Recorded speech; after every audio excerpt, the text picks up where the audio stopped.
young girls. Why? Because when we look at issues in gender equality, we see that the victims or the disadvantaged in such issues tend to be women and young girls. So let's look at facts and figures in the Arab states to make it more local. So 1 in 3 women experience a form of violence, and the perpetrator is mainly an intimate partner. Additionally, 6 in every 10 survivors of violence remain silent. Now, fortunately enough, the UN has indicated to us that these social ills have declined, but there is a persistence in professional ills or ills in the professional sphere. So now we're on a crossroad where issues that center on equality split. We have the social issues such as domestic violence, we have female genital mutilation, we have child marriage, and now we have these professional issues. What are examples of these professional issues? Well, one example that the UN provided was that women only represent 39% of the world's workforce. Additionally, the McKinsey Global Research Institute illustrated that women's participation in the labor force in the Middle East is the lowest in the world and only constitutes 24.6%. There is another example of these professional ills, and that is the gender pay gap. When I say the gender pay gap, of course, we all tend to formulate a very stereotypical view on what the gender pay gap is. If I say the gender pay gap, many assume that this means that men and women in the same position or same job get paid differently, with the former, the male, being paid higher salaries. This, of course, is not always necessarily true, as most countries in the world ban this practice, yet the gender pay gap exists. How does it exist? It exists because we have this divide between what is deemed as masculine work and what is deemed as feminine work. How does this exist? Let's think of a hypothetical example of a doctor and a nurse. Usually the former, the doctor, gets paid a lot more generously. Of course, many may argue that this is a result of the severity and differences in the tasks. Absolutely, that is true. Still, nonetheless, both enjoy an interdependent relationship and rely on each other to fulfill their tasks, which center on preservance of life. Let's stray away from this example, and let's think of a more common example, factories. In factories, the employees that are usually responsible for packaging or constructing the product itself are women, whereas the labor aspect tends to be men. So any physical labor or transport is facilitated by the men, and the men here tend to get paid higher salaries, even though, but for the woman's role in the product creation, there would be no product, yet men get paid higher. This gender pay gap exists because women tend to play certain roles in society as our teachers, as our nurses. So usually there is no diversity in these fields, and this is an example of a professional ill. There is some shed of hope. The McKinsey Global Research illustrated that by the year 2030, the percentage of women in the labor force in the MENA region is set to double. But do you guys think that this indicator is enough?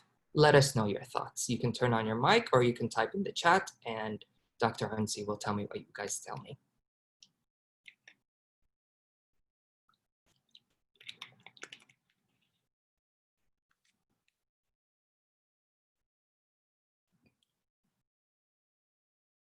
Okay, well, it's okay for a little bit hesitant. The discussion here is going to be quite general. You don't have to fear sharing your opinion with us.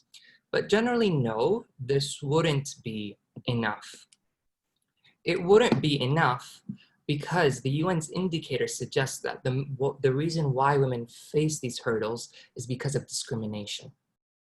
It's because there's no legal frameworks or corporate policies that bans discrimination on women.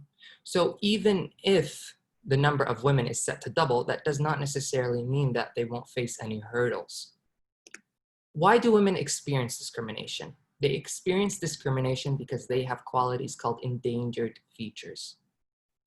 What does it mean to have an endangered feature? This means that they have a feature that can endanger their possibility of entering the workforce, being promoted, or remaining in the workforce. These endangered features can be gender, marriage, pregnancy, maternity leave, race, and religion. The last two, because the McKinsey report also illustrates that women of minority backgrounds tend to linger at the bottom of the corporate ladder. So what this means in essence is that even though entry-level jobs can be diverse, women of backgrounds tend not to get promoted. And we'll explore these two in depth later on.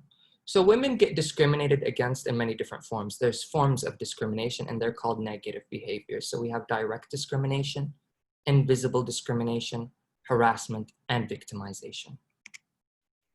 So direct discrimination, it means unfavorable treatment because of an endangered feature. There must be a comparator and a causal link or a direct link. Let's think of a hypothetical example. Let's say I have my own company and I'm establishing a new employee benefit scheme.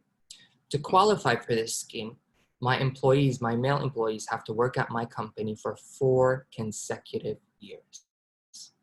My female employees, on the contrary, have to work at my company for 10 consecutive years. So we see here that my female employees are receiving unfavorable treatment. What is the comparator? The comparator is the male employees. So there's a direct link between unfavorable treatment and their endangered feature, because if they weren't women, if they were men, they wouldn't be discriminated against. So we see that direct link, that direct correlation between the treatment, the discrimination, and their endangered feature, which is their gender. There's an interesting element to direct discrimination, and that is called positive discrimination. And here I will tell you the story of Mr. D. Bilin. Mr. D. Bilin's story occurred when his company was going through redundancies. The redundancies came down to him and his female counterpart, his female colleague. His female colleague qualified more than he did for redundancy, but they made him redundant instead. Why? Because she was on maternity leave. His employer was worried that if he made her redundant instead, he might be found liable for sex discrimination. He didn't want to do that. He wanted to be seen as, quite aware of sexism. So he dismissed Mr. D. Bilin instead. So this is a case of positive discrimination. Now, in your opinions, do you believe that positive discrimination should be allowed to occur? Please justify your answers with us.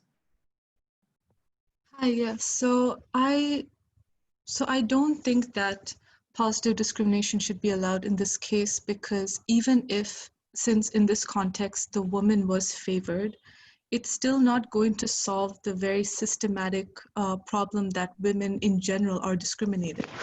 Even though this context alone, the woman was favored because she was pregnant, because she was a woman, it was simply because the boss didn't want to be seen as sexist.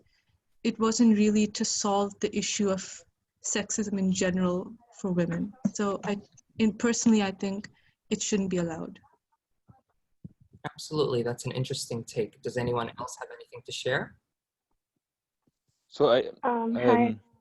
Oh, sorry. You can go ahead. No, please go ahead, Sarah. Okay, thank you.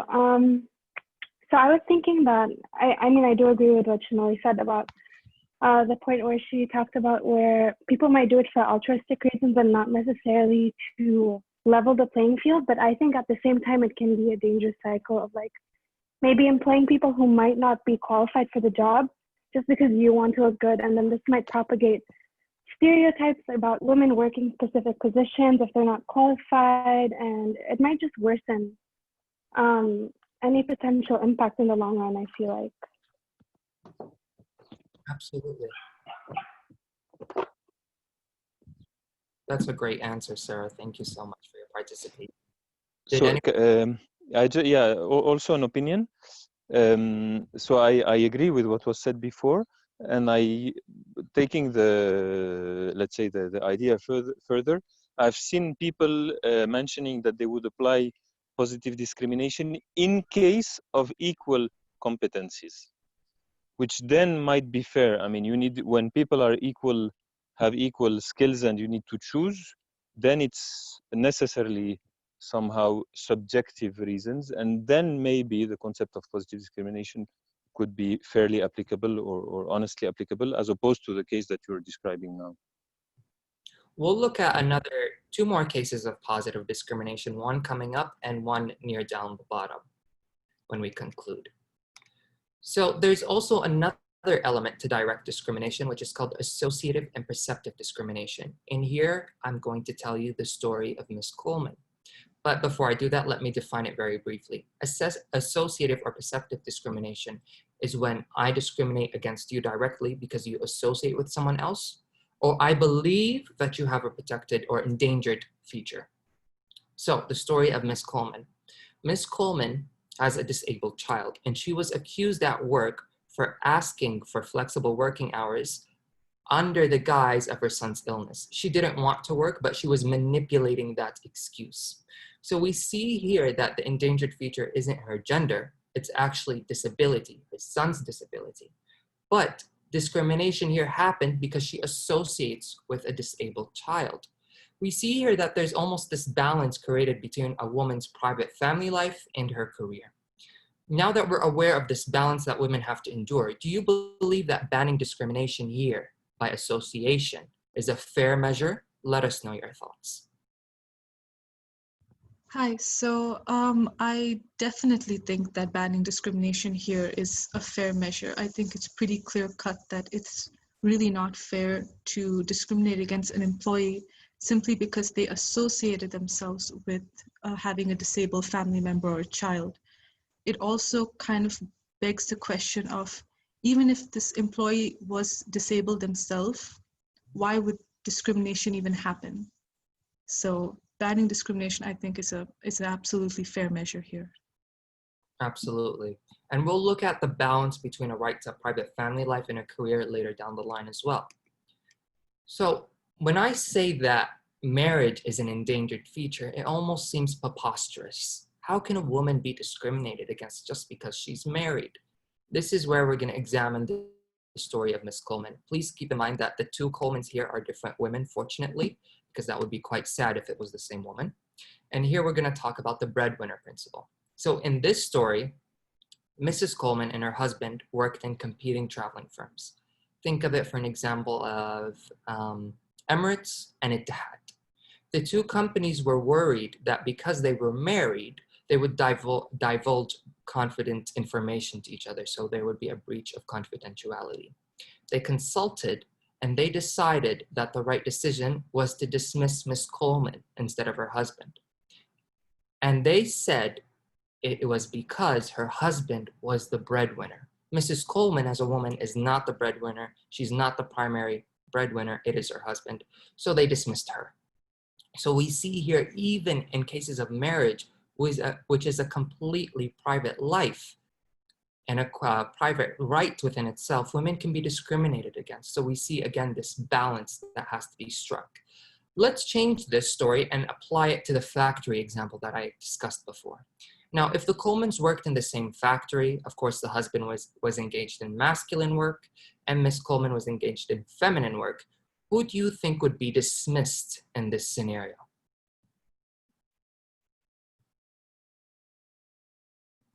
Hi, yes, I think that Miss Coleman would definitely have been dismissed simply because she engaged in what was considered feminine work, and generally feminine work isn't respected or, treated fairly. So I definitely think even in that scenario, her husband would be favored over her.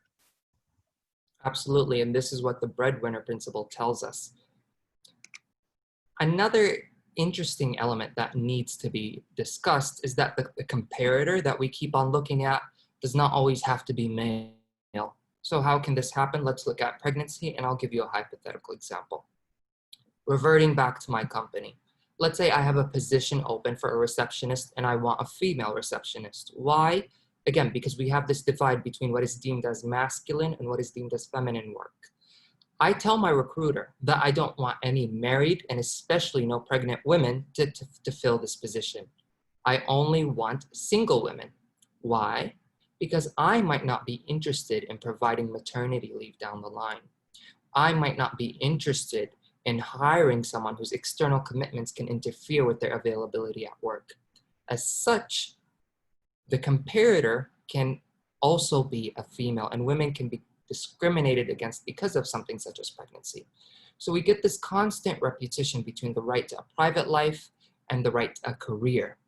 Now, when we see this consistent pattern, why do you guys think this occurs before we move on to invisible discrimination? Why is it that the woman is always faced with this balance? She has to balance her private life and her career. This doesn't negate that men don't face the same hurdle, but statistics and these stories illustrate that this balance falls on women before it falls on men.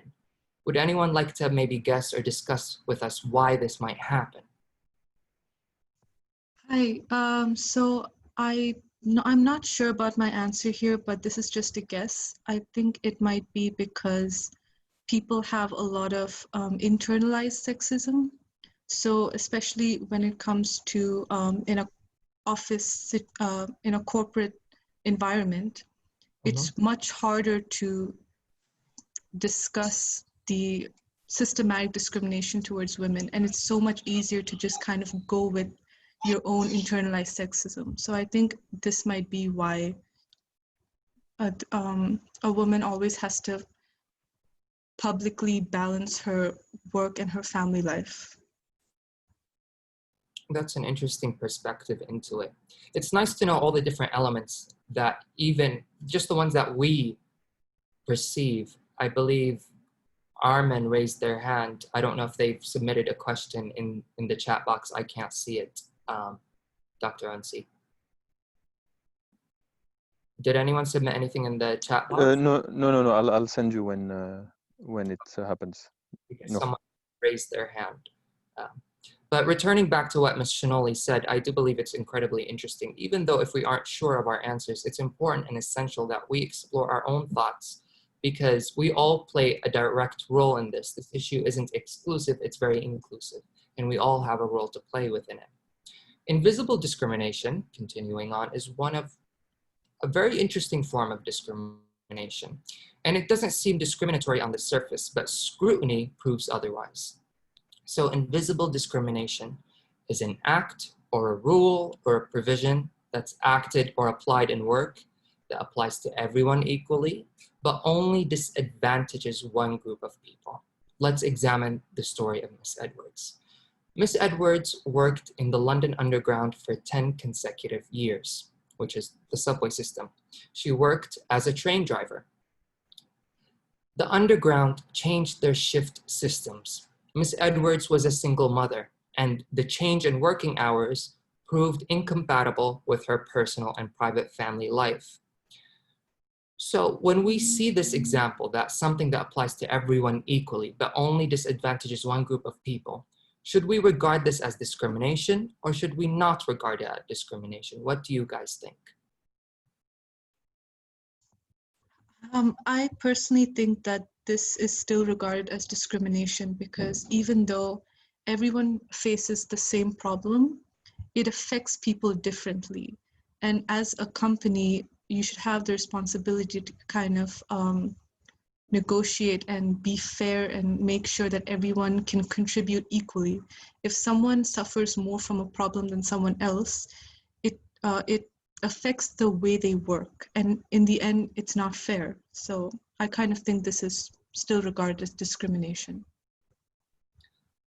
Interestingly enough, when such scenarios happen, an employer is bound or is supposed to either remove that measure or perhaps to accommodate, offer alternative working arrangements. And this is where we see the difference between equality and equity.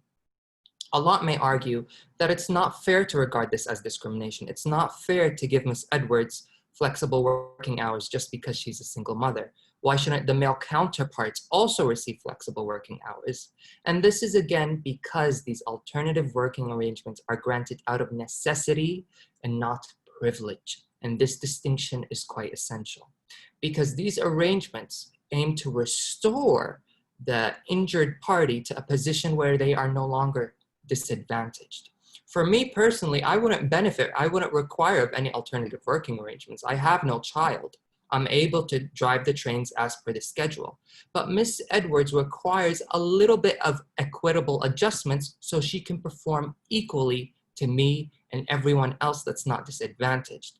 a lot of times it's actually a lot more accommodating to make these alternative working arrangements so we can be inclusive instead of getting rid of our employees, because that diversity is essential.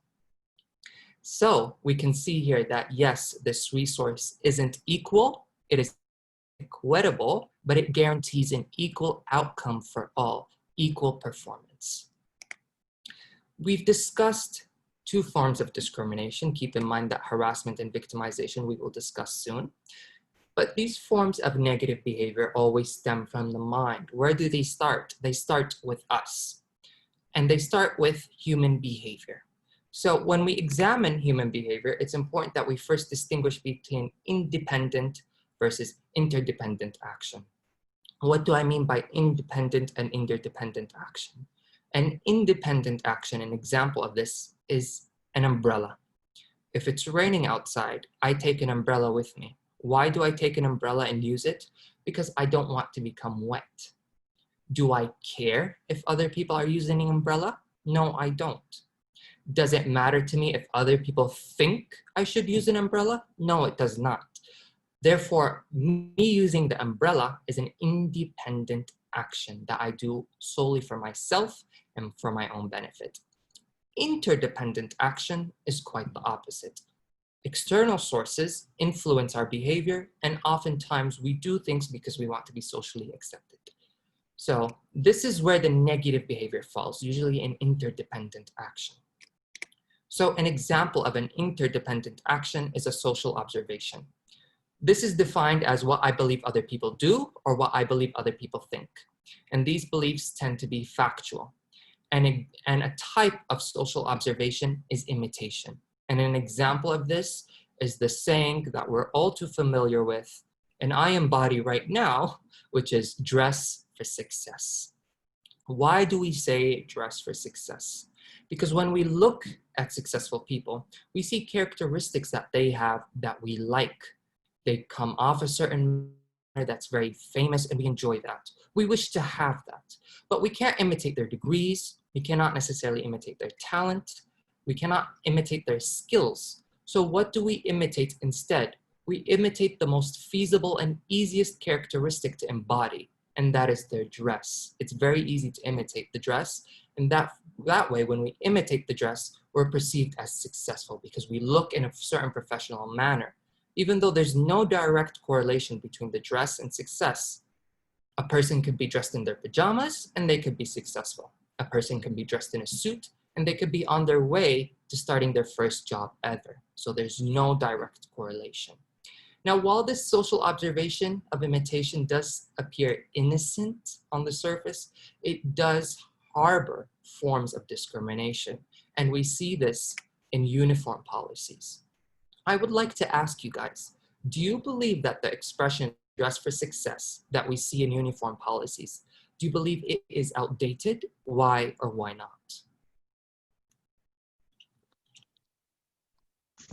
I definitely think the dress for success, some of the dress codes that we have to present day are definitely outdated, because I often see men and women told to dress extremely differently.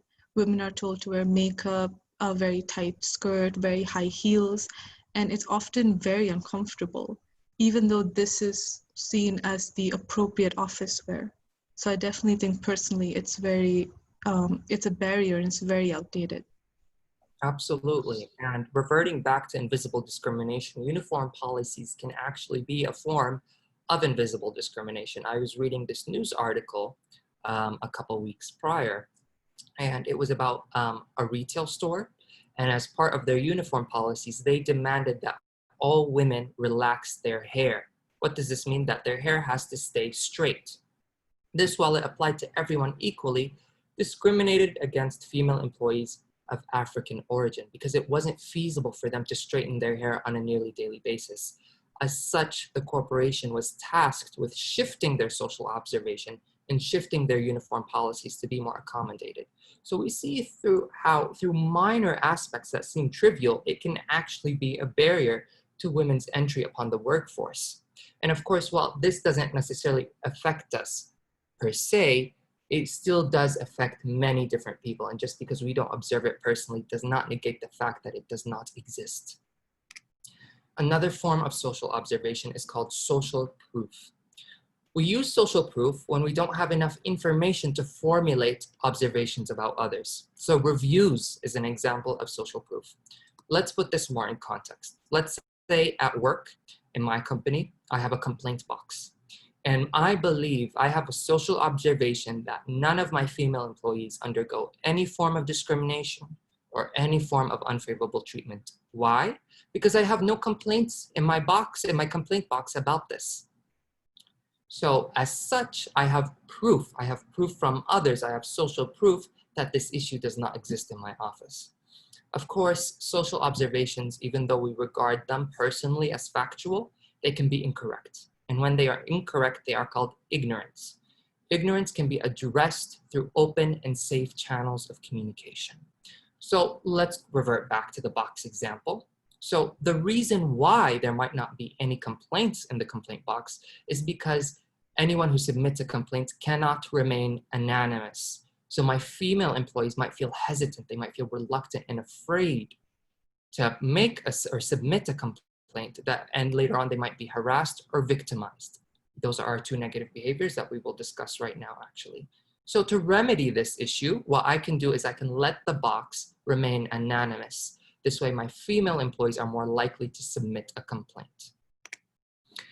Another form of human behavior that constitutes discrimination is social peer pressure. Social peer pressure is the thoughts or actions that I do because I expect other people to want me to do them. There's this form of pressure, and this pressure comes in the form of sanctions, which result in victimization, which is our third negative behavior. So what are sanctions? They can be either social or formal, but in general, they are condemnations. So a social sanction is harassment, being bullied, or even being outcasted from a social setting or a social group. Formal sanctions, they can be fines, dismissals, warnings, or even imprisonment. So let's look at an example of social peer pressure because it's a little bit complex. Let's revert back to the pregnancy example when I wanted to hire a receptionist. My recruiter may know that this is discrimination, but she still obeys my orders. Why? Because I expect her to. And if she doesn't obey, she fears that she will be victimized. She fears that she will be dismissed. She will lose her job. She fears that even if she makes an allegation against me for discrimination, which she has the right to do, she still might not succeed in her claim and she might be dismissed. So there's this form of pressure on us to conform, and if we don't, we'll face either social or formal sanctions. The last form of behavior is called social projection. And this is where social peer pressure begins. And social projection is what I believe others should or ought to do. And this results in our final negative behavior, which is harassment. And here we're going to look at the story of Miss Westiny. Miss Westiny was a Muslim woman who was hired in a company in the United Kingdom. Her employer was of a different faith, and she believed that Miss Westiny's faith was incorrect, so she subjected her to multiple conversion attempts. This unwanted conduct created a hostile working environment. As such, Miss Westiny lodged a complaint and she was successful. Social projection is important when it comes to biases and harassment. We see that because she was from an ethnic or a racial background, she was harassed. And this is important because when we work in certain companies, we want our views to embody the company. So we see here that in such an instance, it is unlikely that under her former employer, Miss Westiny would have ever been promoted. Why? Because she does not conform to her employer's social projection. She doesn't conform to her employer's expectations, what she believes Miss Westiny should be. As such, she's unlikely to get promoted because she does not embody her employer. She's not obeying or embodying the thoughts and beliefs of her employer. And this can be a barrier to women. Now, when we wish to address these forms of behavior, we first have to examine whether or not there's a conditional preference. And a conditional preference simply means that I choose to engage in this behavior, whether it's direct discrimination, harassment, or victimization, because I have a condition. There's a condition that makes me do this. Reverting back to the pregnancy example, What was the condition that forced my recruiter to obey? She obeyed my instructions because if she didn't, she would be dismissed. So she prefers to conform on the condition that if she does not, she will be dismissed. Let's look at an example in social observations. Let's say I join a new work setting and the majority of the employees are male with a minority female. I see that the male staff are harassing the female staff, yet I imitate their behavior. Why? Because I wish to be accepted. I wish to be liked. And I know if I stray away from this behavior or side with the women, I might not be liked by the majority. So even though I prefer not to do this, the condition of me being liked makes me conform to this form of behavior. We can measure conditional preferences through surveys, vignettes, or even open dialogue. And when we identify that there's a conditional preference, the next question becomes, what's the key action plan? And this depends on the industry and it depends on the type of discrimination that we're facing. There's no precise or one key action plan. It differs on the scenario. So to conclude, everything that we have spoke about stems from legitimate sources. There's a reason why we didn't introduce you to these sources at first hand for two reasons. Firstly, we understand that we are blessed today with a very diverse audience. Not everyone here is a legal expert and not everyone here is a social psychological expert. So when we introduce you to the actual terminology, you might be reluctant or hesitant to participate, which already is the case, unfortunately, but you might not even understand. And we want to ensure that you understand these concepts at a basic level, and then we can introduce you to the terminology. It's important that you're equipped with the terminology because the aim of this session today is corporate reflection. How can we apply what we've learned today in our corporate settings? How can we identify these forms of behaviors and what is the action plan hereafter? The legal discrimination, or all the forms of discrimination that you've learned about, stems from the Equality Act. This is a UK legal instrument and it has no minimum service requirement. What that means is I can be employed for a day and I can bring a case for discrimination, or I can be employed for 10 years and bring a case for discrimination. I don't have to be employed for a certain amount of time. The reason why we've also used this act is because it centers on discrimination in the corporate sector, which is our focus for today. Additionally, the Ministry of Justice Tribunal indicated that ever since this act has came into place, there has been a decline in claims brought related to gender. So here we've introduced you to all the different terminology, and we're here showing you the actual words. So endangered features are actually called protected characteristics, negative behaviors are called prohibited conducts, and so on and so forth.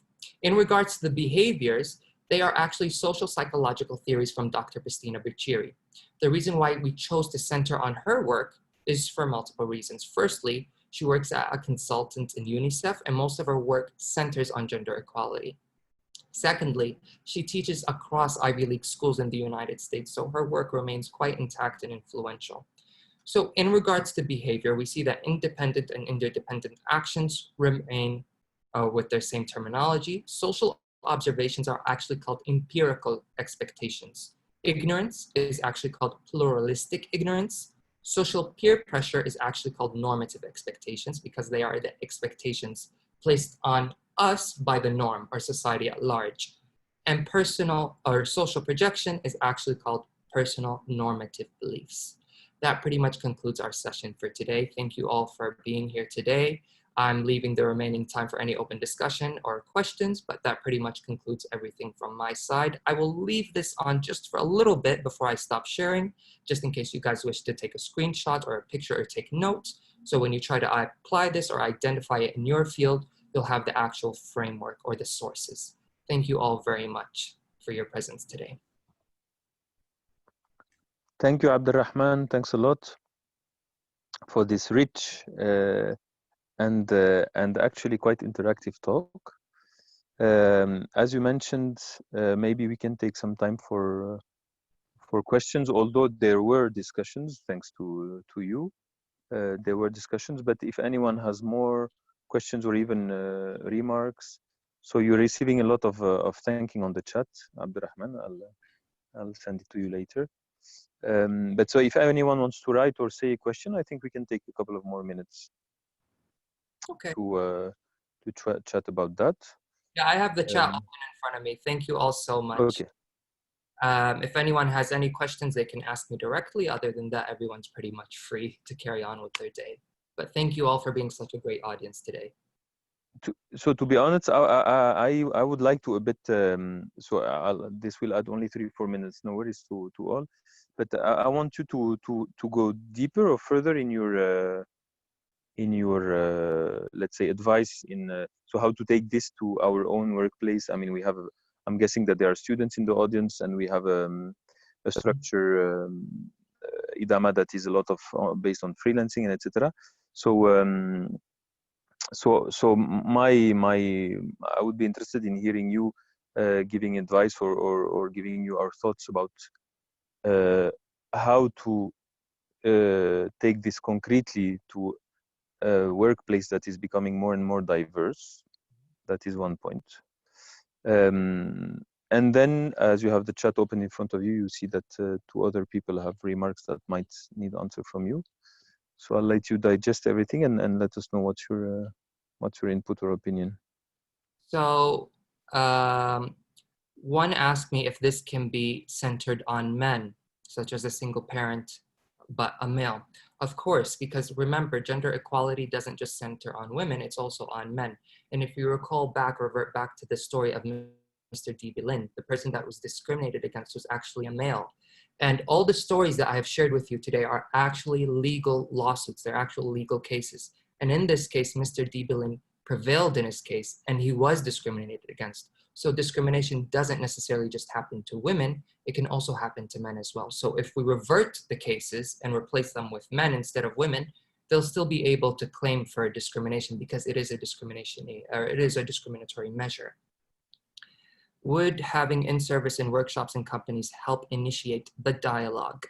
Absolutely, because we learned in empirical expectations, when they are false, this is called pluralistic ignorance. What we perceive about others can be false. Again, back to the suggestion box or the complaint box. So open dialogue tends to remedy a lot of these issues, but it depends on the scenario. If people wish to be anonymous, if I have this social observation that there is no injustice in my workplace, it could be because of different factors, like there's no anonymous dialogue.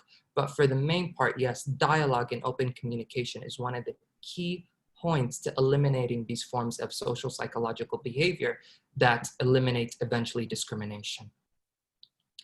Thank you all are very, very welcome. Thank you all. Reverting back to your question, Dr. Ansi. Interestingly enough, most companies already have a corporate or a policy booklet. So I think it's very important that we examine these basic principles and compare them. When we look at this statute or this legal instrument, and when we look at these stories that we have at hand, how does it match with our own personal policy? Did I ever hear in my workplace of my female colleague not being able to take maternity leave? Did I ever hear a story of my female colleague not being able to take flexible working hours because of her circumstances? And this is where how we implement it. We identify what's going on in our work and we compare. But interestingly enough, the reason why we've explained through everything basically and very briefly is because, of course, sometimes not everything applies. Sometimes there's still exceptional circumstances. What can this be an example of? Let's say flexible working hours and invisible, or the real word, indirect discrimination. If my sister, for an example, works under a public authority like a public hospital, and she works in the ER, it just might not be possible or feasible for her to work or have flexible working hours because we're in the midst of a pandemic. So each corporation will take this and apply it to a reasonable way that's reasonable in that working environment. Flexible working hours in a hospital during the pandemic may not be possible, but perhaps in a regular company, flexible working hours is possible. So everything here will apply differently to each company and each sector. In a country like the EU,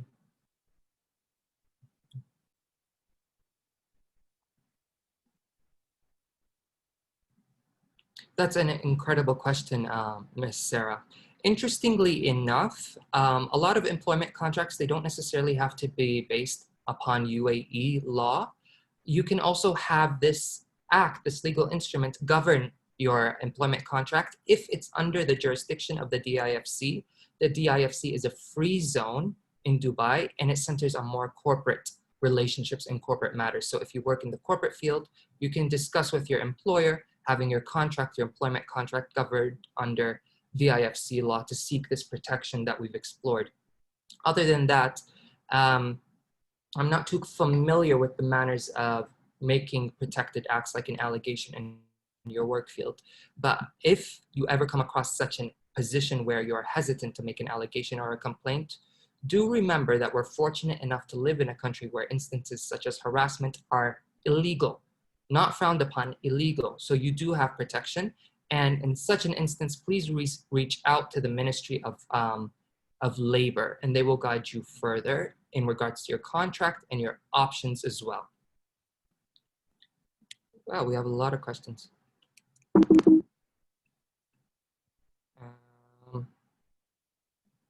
I can't see them all for some reason. There we go. Can there be a dialogue on child protection sometimes? Can you explain what you mean on child protection and give me an example, please? Abdulrahman, I think or maybe, I mean, if he wants or she wants to comment, but otherwise, I think the question was about, can we have a talk like the one you're giving now on child protection?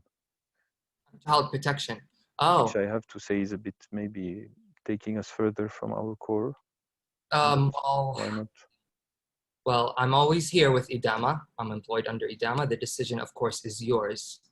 If you think this is something that can be pursued, then obviously we, the IDAMA, can pursue it. So maybe that's the right moment to mention to everyone that we'll send a feedback survey tonight or tomorrow morning to all the people who subscribed, registered, and participated to this. And in that, you can tell us if there are topics that you might be interested in, and then depending on the number of requests or on the rationale, we'll decide together if we in EDAMA if we go ahead or not. Absolutely. I just had a comment on Sarah, who so the one you just responded to. Related to the fact that in the UAE, expats are reliant on maintaining good relations with their employer, and which, I mean, I understand, and that's actually not specific to the UAE, but that's specific to any work migration. And it is a fact that foreign workforce, everywhere in the world, has a slightly weaker position than national or local workforce. And unfortunately, that's something to weigh and to take into account. And indeed, in such a situation, the advice is generally to seek help. So there's a ministry in the UAE that is active. There are also let's say organizations that help families, women, or organizations like ours that can give advice, or lawyers. But there is a fact that we need not to ignore, is that there is a risk taking in trying to navigate, as she's saying, gender equality awareness. So we cannot deny that. I mean, the fact that there is a discrimination means that there is a risk for the discriminated or for the people who want to act upon. Absolutely. And what she said actually is an example of victimization, which we just discussed, as if they make this risk, if they make this allegation, it could be dismissed. They could lose so much in the long run. And that's why it's important to open dialogues. So reverting back to the questions, one question said, women rejoining the workforce after pregnancy should not be put at a disadvantage. Should more and more companies put emphasis on having site daily child care? Or are there any current arrangements? That's a very good point. Again, these are forms of alternative working arrangements. And we see that when it's adapted into a company, first of all, it has to be reasonable and it has to be feasible. If it's reasonable for me to provide that and it's feasible, of course I will. Alternative arrangements, again, opposed to having a childcare site near the office or on the office, again, can be working arrangements, or it can be a slight temporary salary increase for a nanny, which would probably be a lot more than having a childcare site. You hear a lot about the pay gap between male and female employees. Can you comment on that? Yes, of course. As we discussed prior, that the gender pay gap, it manifests itself in indirect methods. So the stereotypical perception of this is that men and women work in the same field, the same job, the same position, but the male gets paid higher. Of course, we discussed that this isn't necessarily the case. The gender pay gap mainly exists because we have this divide between what is deemed as masculine work and what is feminine work, like a doctor and a nurse. The doctor is always paid more. A professor and a teacher, the teacher, especially a primary teacher, tends to be a woman. The professor will always be paid more, or the principal will always be paid more than the teacher, even though they're facilitating one of the most important aspects. We also spoke about factories, how women tend to be engaged in product development, packaging, designing the product, putting it together, and the men tend to be engaged in labor, physical labor. Even though the women play such an important role in the product, they get paid less. So the gender pay gap, it doesn't necessarily exist because two people are working in the same position and getting paid different wages. It's because what we think is feminine and what is masculine.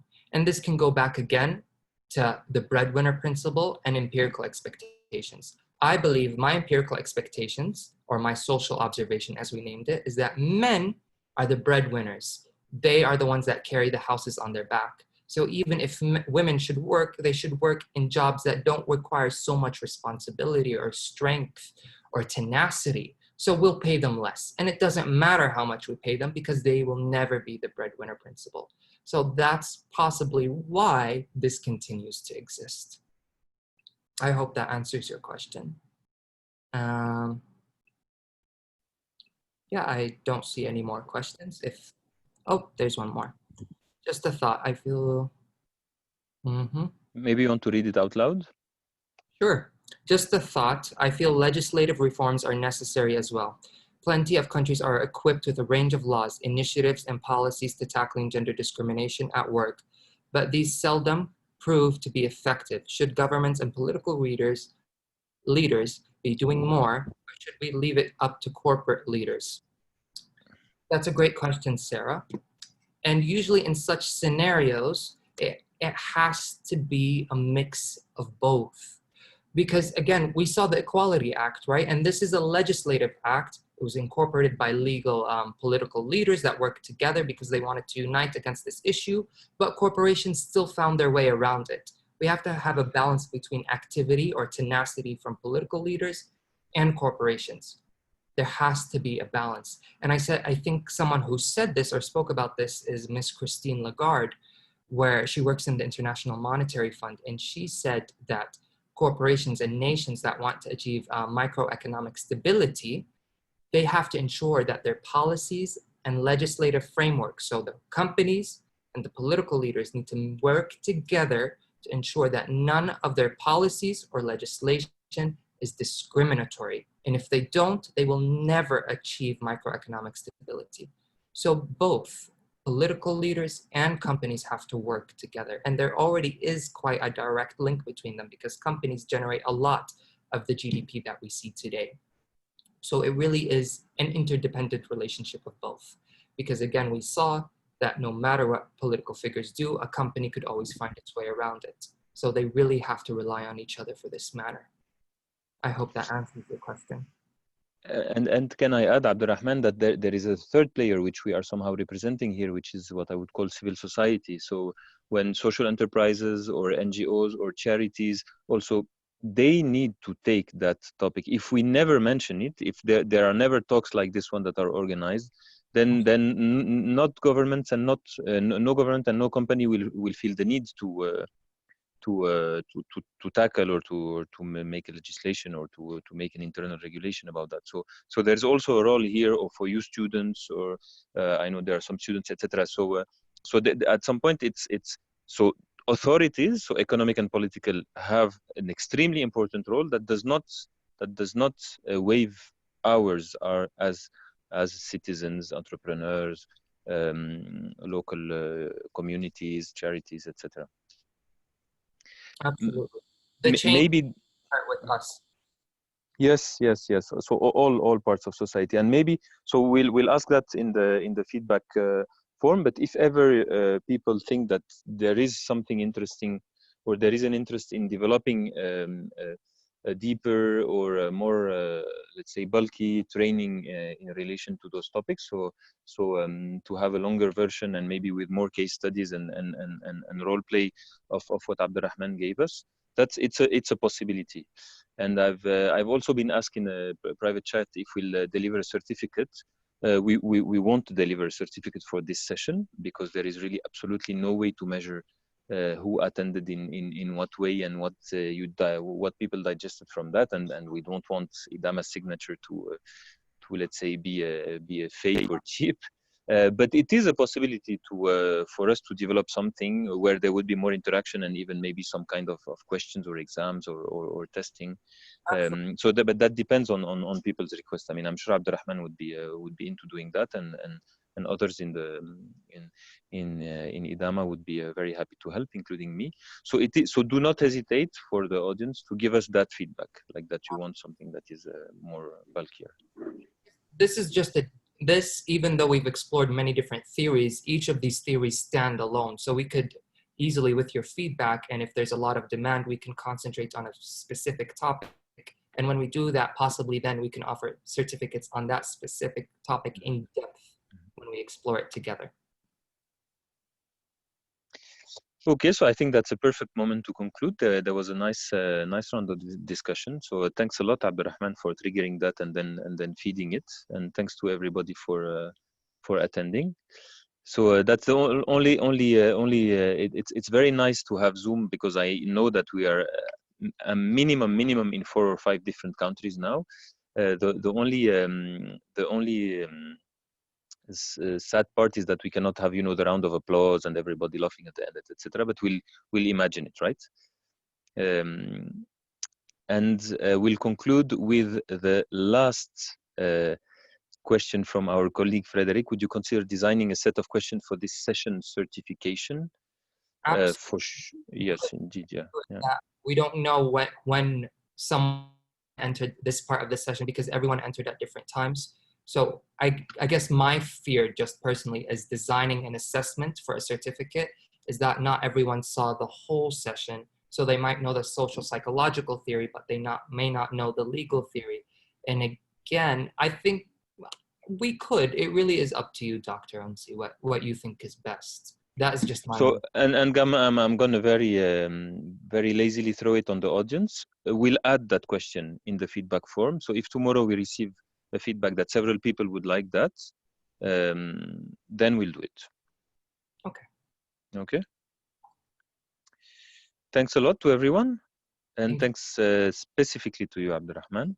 Oh, it's no trouble at all. It's great to be. Yeah, and so looking forward to the next steps. Talk to you soon. Thank you, everyone. Take care, everyone. Bye. Bye, everybody.